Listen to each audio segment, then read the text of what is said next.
आज से लगभग 23 करोड़ वर्ष पहले पृथ्वी पर ऐसे जीवों का जन्म हुआ जिन्होंने 16 करोड़ वर्ष तक इस ग्रह पर शासन किया, और वो थे डायनासोर।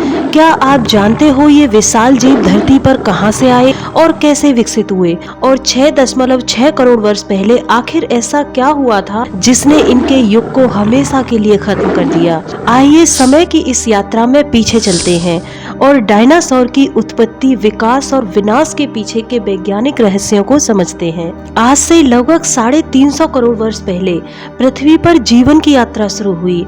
महासागरों में पहले एक कोश के जीव, फिर बहुकोश के जीव, और फिर धीरे धीरे सूक्ष्म जीव विकसित हुए, और फिर ये सूक्ष्म जीव बड़ी मछलियों में बदलने लगे।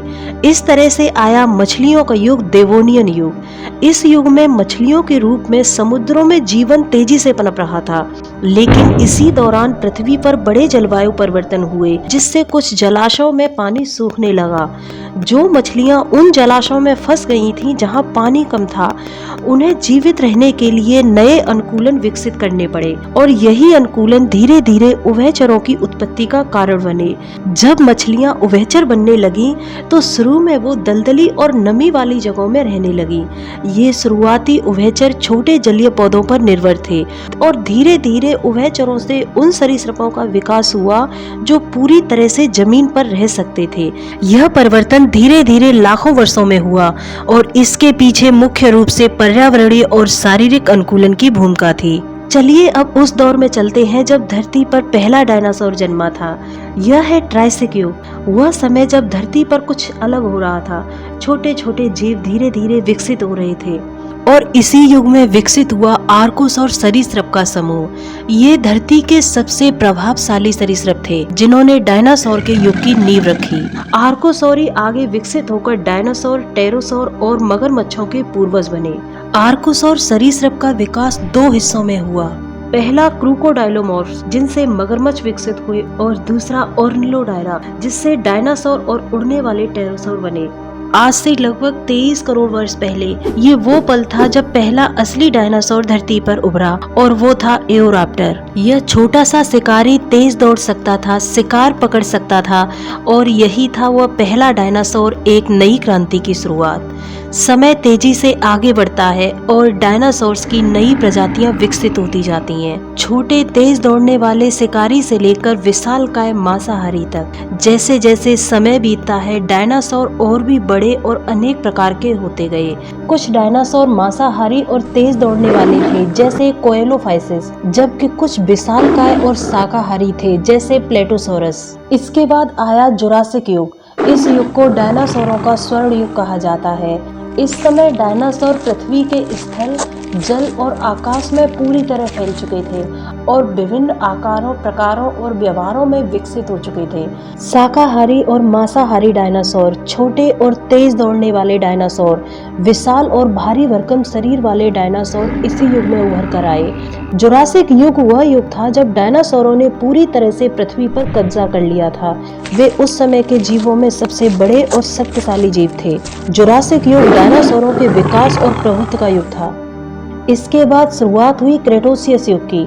जुरासिक युग के अंत तक महाद्वीपों की चाल और जलवायु परिवर्तन के कारण कई बदलाव हुए, जिसके बाद क्रेटोसियस युग की शुरुआत में और भी विशाल और घातक डायनासोर विकसित हुए, और इसी युग में सबसे प्रसिद्ध डायनासोर टायरानोसोरस रेक्स यानी टीरेक्स उभरता है।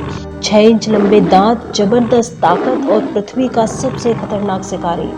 पर जैसा कि हर महान साम्राज्य का अंत होता है, ठीक वैसा ही डायनासोर्स के साथ भी हुआ। वो डायनासोर जिन्होंने 16 करोड़ वर्ष तक पृथ्वी पर राज किया, एक विशाल एस्टेरॉयड ने उनके अस्तित्व को पूरी तरह से खत्म कर दिया।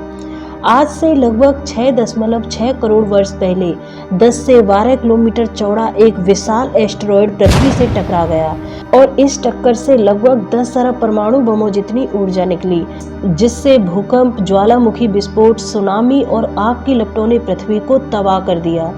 एस्टेरॉयड के टकराने से पैदा हुई हीट वेव ने 1500 किलोमीटर के दायरे में मौजूद सभी जीव जंतुओं और पेड़ पौधों को तत्काल भस्म कर दिया।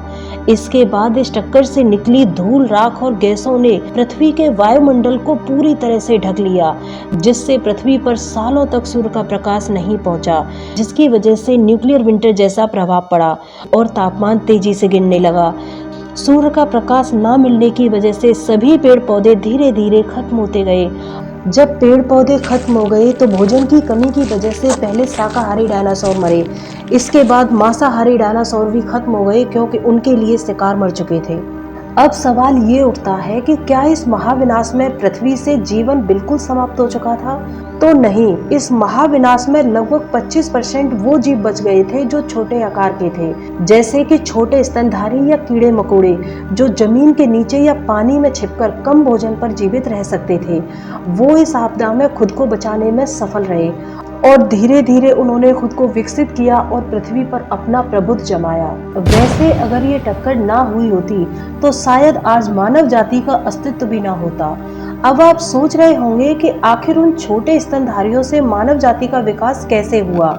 ये हम जानेंगे अगली वीडियो में। अगर आप इस तरह की वीडियोस देखने में इंटरेस्टेड हो तो इस वीडियो को ज़्यादा से ज़्यादा शेयर करके कम से कम 1000 लाइक्स तक जरूर पहुंचाएं, ताकि मुझे इसका दूसरा पार्ट बनाने का मोटिवेशन मिल सके। अब बारी है आज के सवाल की, क्या डायनासोर विलुप्त नहीं हुए होते तो क्या हम इंसान इस ग्रह पर होते? इस पर आपकी क्या राय है, मुझे कमेंट करके जरूर बताएं। Thanks for watching.